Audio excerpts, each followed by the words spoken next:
Hey guys, YouTuber Intended here. Alright, now here I am to make my retro Backlash review, with Backlash coming up and also before April ends. Yeah, now it's April 30th, so yeah, doing it at the very end of April, but yeah, still April technically. Yeah, and so yeah, so here I am to make the retro Backlash review I was talking about, and this is going to be a review for Backlash 1999. So yeah, so this was the first ever Backlash event, yeah, and this was also the last event under that series of in your house events that the WWF had, like starting in 1995. Yeah, this was the last one of those. Yeah, so yeah. So this show overall, I guess overall this was a pretty good, to maybe even great show. Yeah, yeah, this was probably like one of the better pay per views of 1999, which really does say a lot because, yeah, like I've said a whole bunch of times already, like, yeah, 1999 was a pretty bad year for WWF pay per views. Like, I've already said before how, like, the five main pay per views of the year were all awful, like Royal Rumble, WrestleMania, uh, King of the Ring, SummerSlam, and Survivor Series. Yeah, those they all were just terrible that year in 1999. Yeah, but yeah, this was actually like a pretty good to great pay per view. Yeah, because yeah, in 1999, like I said, I mean, it didn't really have a whole lot of good pay per views. Like the only good pay per views I could really remember were like this and No Mercy that year. Those were like the only like two like really good pay per views that year.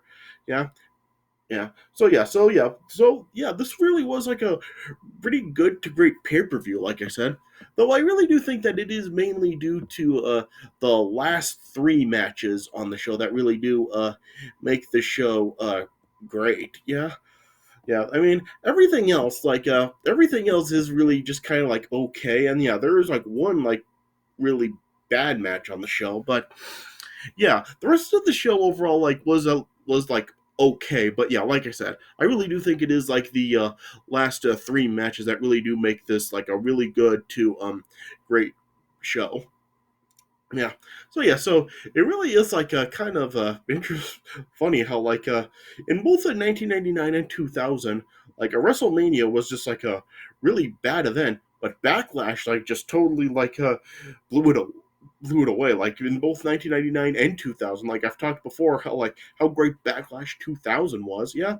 And yeah, and this is another example of that because yeah, this really wasn't like another like a really good to great event, and it was just like really so much better than WrestleMania the month before. And yeah, this really, like I said, really was a pretty good to great pay per view. But yeah, like I said, I think it really is due to the last three matches that really do make it a really good to great event. Everything else is just kind of okay, but yeah, like I said, like it really does get really good to great in the last three matches. So yeah, so I guess really like that's the best way to like summarize the show up. So yeah, all right. So yeah, so I guess I'll just talk about the matches on the show.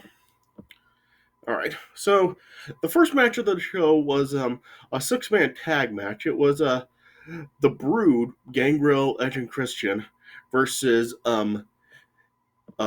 the APA, or rather just the Acolytes as they were known at the time, and Mideon from the Ministry of Darkness. Yeah. And yeah, and overall, this was an okay match here. Yeah, I mean, it really was just kind of like a back and forth between the two teams. I mean, there was nothing about it that really like was truly memorable, but yeah, it was okay. Yeah, it did just like kind of go back and forth.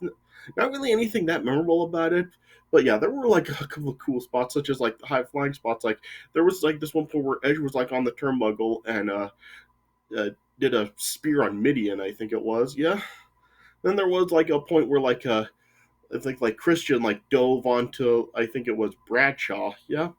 And yeah, then Christian then like at one point like dove like over the top rope down onto the Ministry, yeah. Then yeah, then that's just like everyone was fighting everyone. Then Viscera, who was also with the Ministry of Darkness, then came out and nailed Christian, and then that allowed Bradshaw to hit a clothesline from hell, I think it was, onto a Christian and pin him. So yeah, so uh, Mideon and the Acolytes won the match. So yeah, so like I said, it was an okay match. Not really anything that memorable about it, but yeah, it was still like solid action between the two teams. So yeah, so I guess I would probably give that probably around like 2.5 stars. Yeah. And then next up, then we had the Hardcore Championship on the line with Hardcore Holly defending against Al Snow. And overall, this match was pretty good. Yeah, I talked before about like the match that they had for the Hardcore Championship at St. Valentine's Day Massacre a couple of months before this.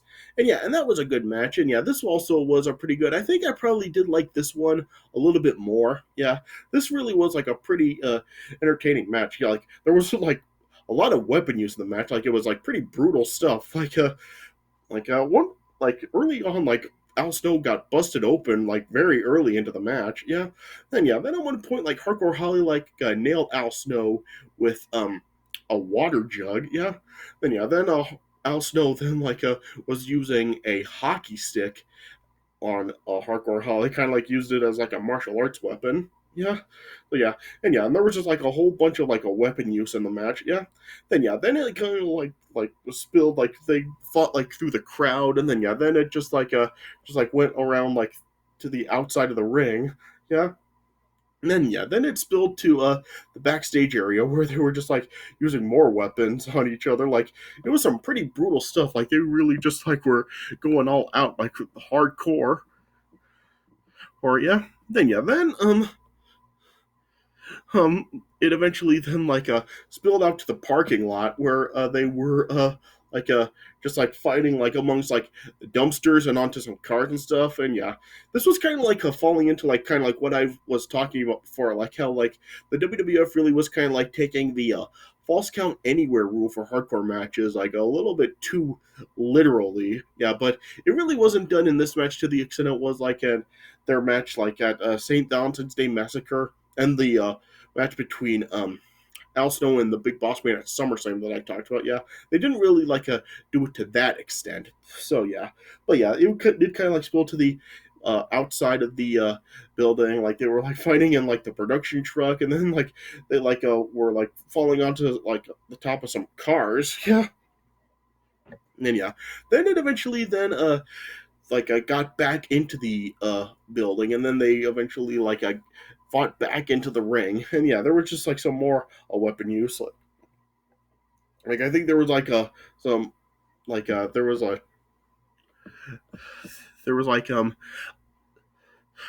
frying pans used in the match. Then Hardcore Holly then superplexed Al Snow through a table. Then at the end of the match, then Al Snow then nailed Hardcore Holly with head. Then Al Snow was able to pin Hardcore Holly and win the Hardcore Championship.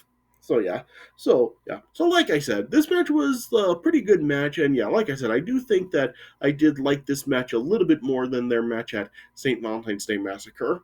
So overall, pretty entertaining hardcore match. So I guess I would give this probably 3.25. Yeah. Then next up, then we had really like the only like real bad match on the show. Next up, then we had the Intercontinental Championship on the line with the Godfather defending against Goldust. And yeah, this match, like I said, this match really was pretty bad. Like it really only lasted 5 minutes, and not really anything happened in this match. Like it was just kind of like them going back and forth for like 5 minutes. Not really anything interesting. Then like as the Goldust then like tried to like throw some powder into Godfather's eyes, like Godfather then like flung it back into Goldust's eyes, yeah. Then like the Blue Meanie, like this was still like that at the time when the Blue Meanie was with Goldust, like tried to go after hardcore the Godfather, but yeah, the Godfather then like threw the Blue Meanie in the way of Goldust, and because Goldust couldn't see, he thought the Blue Meanie was the Godfather, so like Goldust ended up like attacking the Blue Meanie, yeah. Then after like Goldust like just beat up the Blue Meanie, then Hardcore Holly, Hardcore Holly. Why do I keep saying that? Yeah, the Godfather. Then and hit the like the train wreck on both Blue Meanie and Goldust. Yeah. Then the Godfather then hit the pimp drop on Goldust and pin him and retain the title. So this match, yeah, this really wasn't like really good at all, and yeah, really just really the only bad match on the show. So I would give that probably like a 1 star. Yeah, yeah. Then next up, then we had the New Age Outlaws versus Owen Hart and Jeff Jarrett to determine the number one contenders for the tag team championship.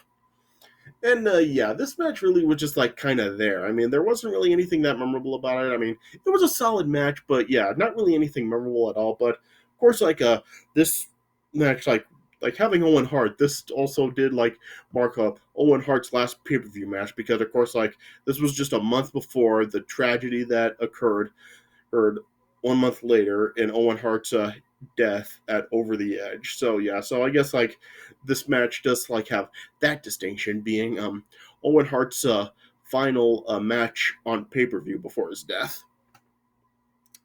So at least it does have that distinction. Yeah, but yeah, like I said, this match really was just like kind of there. I mean, yeah, it really was just kind of like standard tag team action. I mean, it wasn't really like boring, but yeah, just like the 6-man tag, there really wasn't anything very memorable about it. I mean, it was just kind of like some standard back and forth action. Yeah, and but yeah, it did kind of like have a nice finish where like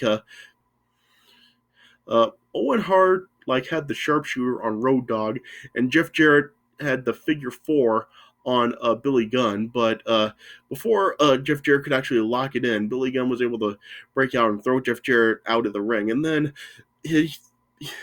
Billy Gunn then hit a famouser on Owen Hart, and then then that allowed Road Dogg to get the pin, and so the New Age Outlaws ended up winning the match. So like I said, the match was just like kind of there. I mean, not bad, but just like not really anything memorable. It was just kind of a standard back and forth tag team action. So I guess I would give that match probably like a 2 3/4. Yeah, yeah. Then next up, then after this, then we had Mankind versus the Big Show in a boiler room brawl. So of course, like if you know Mankind, then you know like the Boiler Room Brawl was kind of like his specialty match. Like though he had the Boiler Room Brawl with Undertaker at SummerSlam 1996, and yeah, he had like a few other Boiler Room Brawls, and this was one of them. Yeah. So this match, this I really don't really like can really consider this like a true match. This really just kind of seemed like just as it says, just a brawl between Big Show and Mankind, and yeah, and this really was like a pretty violent brawl. Like they were just like just using a whole bunch of weapons. Like they were just like throwing each other into stuff and smashing stuff over each other. Like they were like hitting each other with like plaster boards and some pieces of glass and throwing each other into like some pipes. Yeah, this really was just like some very brutal stuff. So yeah, so I'm not really gonna rate this because to me it really doesn't make sense to really rate this because I really just really consider this more of a brawl. It was kind of like back when I reviewed No Mercy 2000, I was talking about how like the fight between Stone Cold and Rikishi, that was really like more of a brawl and didn't really make sense for me to rate that. It's the same case here. I think that this is really like more of a brawl rather than a match, so it really doesn't really make sense to me to really rate this. But yeah, this still was like enjoyable. Like this really was like a very different Boiler Room Brawl than the kind that Mankind had with Undertaker at SummerSlam 1996. Yeah, Yeah, plus like it was also like relatively short. Like this was just like under 8 minutes long. Yeah, yeah, it really was just like the two of them just like really fighting and like just like using a whole bunch of like stuff on each other, breaking stuff over each other's heads. Yeah, then eventually then Mankind with a bloody hand was able to escape out from the boiler room. So yeah, so Mankind won this brawl. Yeah. And what was kind of strange about it is like after the match, like Mankind was kind of like going back through the boiler room, kind of like just like going through all the spots, leading to like him getting out of the boiler room. So yeah, that was kind of strange. Yeah. So yeah, so like I said, I'm not really gonna rate this because it doesn't really make sense to me to really rate it, but yeah, it was still like an enjoyable brawl. So yeah. And then next up, then we had X-Pac versus Triple H. And yeah, and this really was like a pretty good to great match. Like this really was like really really good. Yeah, of course, like the story for this match was really like of course like the previous month at WrestleMania. Of course, Triple H in China turned on DX and joined the corporation. So yeah, so during this time, like it really was just like a very like odd time for DX because it was just X-Pac, Road Dogg, and Billy Gunn. So it was like they were really without their the leader. So yeah, so this was really kind of like when like DX really just like really did start to really just like split apart because yeah, after like Triple H and China turned on DX at WrestleMania, like that really just kind of like destroyed DX and they just really weren't the same.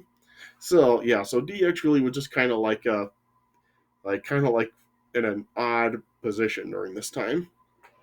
Yeah, but yeah, this really was like a really good match. Like it's a really good back and forth, and we've had the story with like a Triple H turning on X-Pac. Yeah, yeah.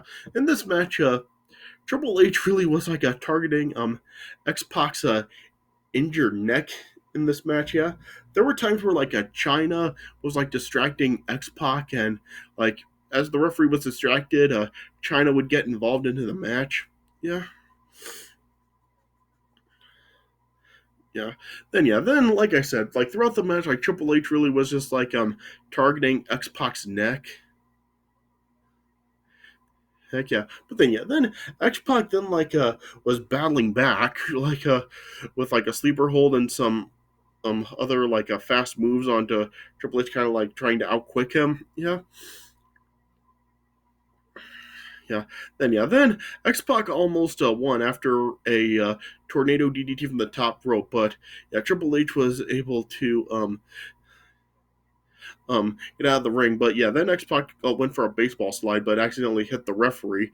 Then yeah, then China then went after X Pac some more, but then yeah, and then China then just ended up like knocking out X Pac. Yeah, then as a Triple H in China, which really were just like just beating down X Pac and just really targeting his neck. Then Kane, who was like tag team champions with X Pac at the time, then came out, and then Kane chokeslammed both Triple H and China. Then X Pac then Kane got both Triple H and China in positions for the X Pac to hit them with the Bronco Buster, and then when X Pac then recovered, then he hit both Triple H and China with the Bronco Buster. Then after like uh X Pac hit the Bronco Buster on China, then Triple H then just out of nowhere just pedigreed X Pac and pinned him. So yeah, so Triple H won the match.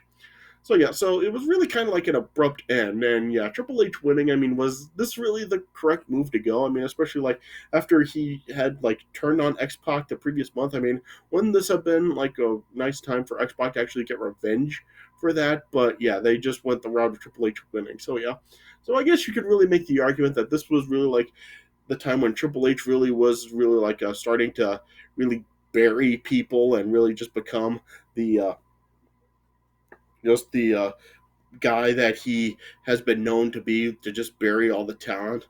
Helen, I think that really did start when he did a turn on DX at WrestleMania the month before. So yeah, so I guess this was the start of that.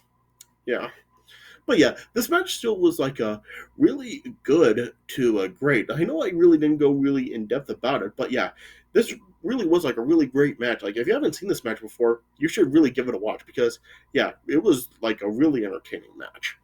So yeah, so I would give that match probably 3 3/4. And then after this, then we had Ken Shamrock versus The Undertaker. And yeah, once again, I thought that this match was pretty good too.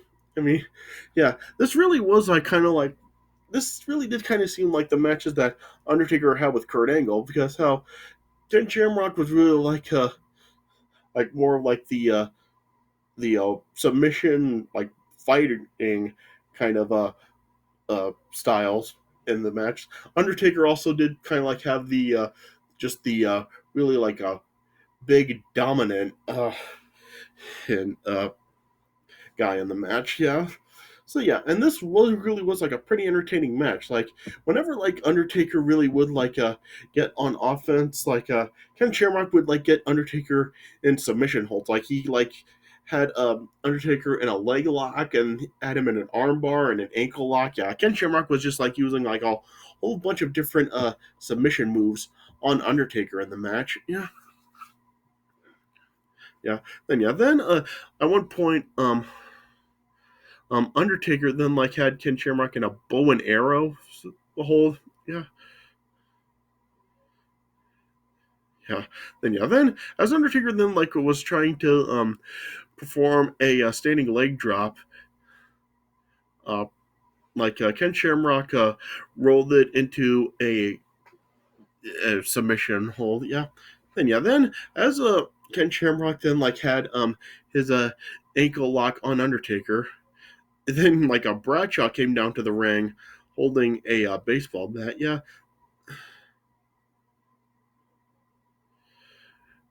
Then like as Ken Shamrock was like distracted with Bradshaw, then like Paul Bear then also then got up onto the ring apron and also like sort of like a distracted Ken Shamrock. Then as Ken Shamrock was distracted, then Undertaker then hit a tombstone onto Ken Shamrock, and then Undertaker then got the win. So yeah, so Undertaker ended up winning. Yeah.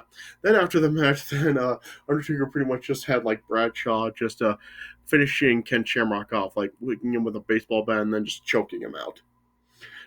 So this was still like during the time when Undertaker still had the ministry gimmick. So yeah, this was like during the time where Undertaker really was like doing a lot of that like over the top sort of like a devilish stuff. So yeah, I really was not a fan of that stuff. I really did not like Undertaker's ministry gimmick. But yeah, this still was overall a still a pretty good match overall. So yeah, like I said, this really was like did kind of feel a lot like the matches that the Undertaker did have with Kurt Angle because yeah, Ken Shamrock really did seem like a very similar like a wrestler as Kurt Angle was. Yeah. So yeah, overall I did like this match. There are some people that did not like the match, but yeah, I did like it and it was a pretty good match. So yeah, so I would probably give that around like I guess I would give it like 3.5 stars. Yeah. And then we got the main event, the no hold barred match for the WWF Championship. Stone Cold defending against The Rock with special guest referee Shane McMahon. So and this really was like a pretty great match right here. I think I would say that this definitely was better than the match they had at WrestleMania the month before. And yeah, and the argument could be made that this was better than the match that they had at WrestleMania 19. Yeah, it's definitely still like was not as great as their WrestleMania 17 match, but yeah, this really but yeah, the argument could really be made that this was better than the other two WrestleMania matches. This really was a pretty great match right here. Yeah, and with Shane as the referee, like it was of course like was like the stuff that he was gonna screw Stone Cold. Yeah, Shane even like had a rule like. Despite the fact that this was a no holds barred match, Shane added a rule that if Stone Cold did touch Shane in the match, Stone Cold would be disqualified and lose the WWF Championship. Yeah, and this was also the time when like The Rock was in possession of the Smoking Skull belt. Yeah, of course, like a couple of weeks before this was the segment where like The Rock threw Stone Cold off the bridge and used supposedly threw the Smoking Skull belt in the river, but it was like revealed that he didn't. Yeah, so yeah, The Rock was just like using the Smoking Skull belt to really taunt Stone Cold. Yeah, and even like The Rock did like come out with the Smoking Skull belt for this match, but yeah, Shane then like had the belt be taken back to his office. Yeah, but yeah, and this really was like a pretty great match. Really did enjoy this a lot. Like, yeah, they were just like fighting, just like all around the ring, and yeah, they fought like in the entranceway. Like they threw each other into like pieces of the staging, and you just like saw like pieces of the staging coming down. Yeah, yeah, then yeah, then it just then they were just like continuing to brawl like all throughout like the entranceway, and then they like eventually then threw each other into like the walls and the barriers and like the tech area and other places. Yeah, yeah, then like Stone Cold then tried to put the Rock through the Spanish announce table, but like the Rock reversed it and like rock bottom Stone Cold through the announce table. Then yeah, then it showed like how The Rock was kind of like just like toying around a couple of times. Like at one point, The Rock like took a headset from the Spanish announce table and like just put it on and was just like talking a whole bunch of crap about Stone Cold. Holden was even like insulting the Spanish announcers and Stone Cold. Yeah, yeah. Then at one point, like Stone Cold tried to grab a chair, but Shane just snatched the chair from Stone Cold and tossed it to The Rock, trying to help The Rock, of course. But yeah, Stone Cold was able to avoid getting hit with the chair. Yeah, then it spilled over to JR and King's announce table. Then as Stone Cold and The Rock were on top of their announce table, The Rock then grabbed a camera and was just filming Stone Cold laying on the table. And as The Rock was just filming some of the crowd, Stone Cold then recovered and then just gave The Rock a stunner as The Rock was holding the camera, so it was pretty funny.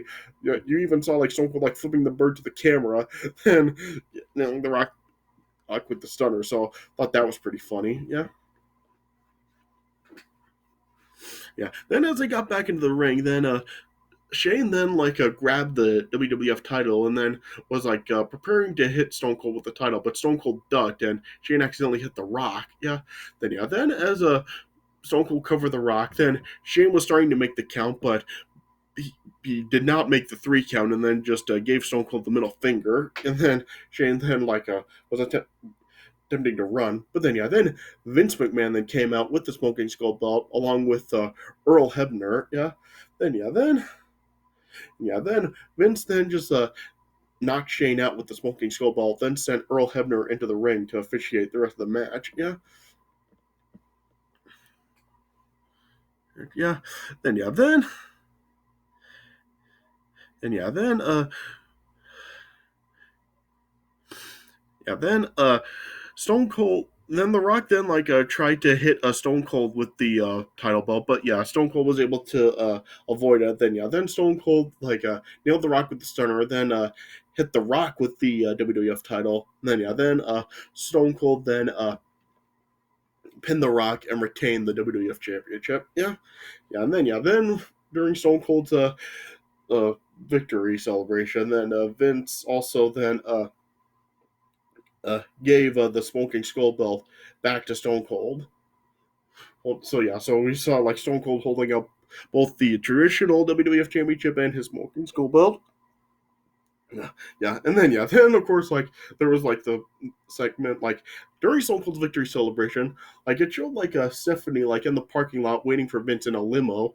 Yeah, then yeah, then it just had showed the limo then just driving off, but then it was revealed that the Undertaker hijacked the limo and was abducting Stephanie, and of course, had that one-liner, "Where to, Stephanie?" Yeah, so yeah, this started up that whole angle of Undertaker and the Ministry terrorizing Stephanie, and it would lead to the that segment where Undertaker like attempted to sacrifice Stephanie and marry her, and yeah, and it was just like all leading to like the stuff with like Vince and Undertaker in the ministry, which of course like eventually led to like Vince like being that higher power Undertaker was talking about during the time. So yeah, so this was the start of like that whole angle. Yeah, but yeah, this really was like a pretty great match, and yeah, like I said, the argument really could be made that it was better than both. It was definitely better than the WrestleMania 15 match, but yeah, the argument could also be made that it was better than the WrestleMania 19 match as well. So yeah, definitely like one of the better Stone Cold Rock matches. But yeah, of course, like not as good as WrestleMania 17, obviously. Yeah, but still great match. So yeah, so I would give that match a 4.25. Yeah. So overall with the show, I guess I would probably give it I guess I would give it probably like a 7.75 out of 10. Yeah, I do think that that is probably a fair rating. Yeah, I do think that overall it was a pretty good to great show. Like I said, it really does is due to mainly the last three matches on the show. Yeah, the last three matches were all like really good, and yeah, two of them were you could possibly well, yeah, the main event was great, and yeah, and even like the Triple H X-Pac match, like that match was really good to great as well. Yeah, like I said, everything else is really kind of like just okay. Nothing, like there's not really anything that memorable about the rest of the show, but yeah, it is still overall solid, with the exception of the Intercontinental title match. But yeah, it is still overall a pretty solid show, and yeah, the last three matches, like I said, really do make it as good to great as it is. So yeah, so if you haven't seen this event before, I definitely do give it a recommendation, and it definitely was like a huge step up from WrestleMania the previous month. So yeah, so if you haven't seen this event before, give it a watch. Yeah. All right. So yeah, so I guess that's the best way I can put it. All right. So yeah, so this is it for my review of Backlash 1999. So I hope you guys did enjoy this review. Yeah. And yeah, and now with April coming to an end, May is now going to be upon us. And yeah, and like I said, I do have something planned as usual this year for the month of May. Yeah, yeah, and I will announce like what my plans are for this year for the month of May tomorrow. So yeah, so stay tuned for my announcement for that coming tomorrow.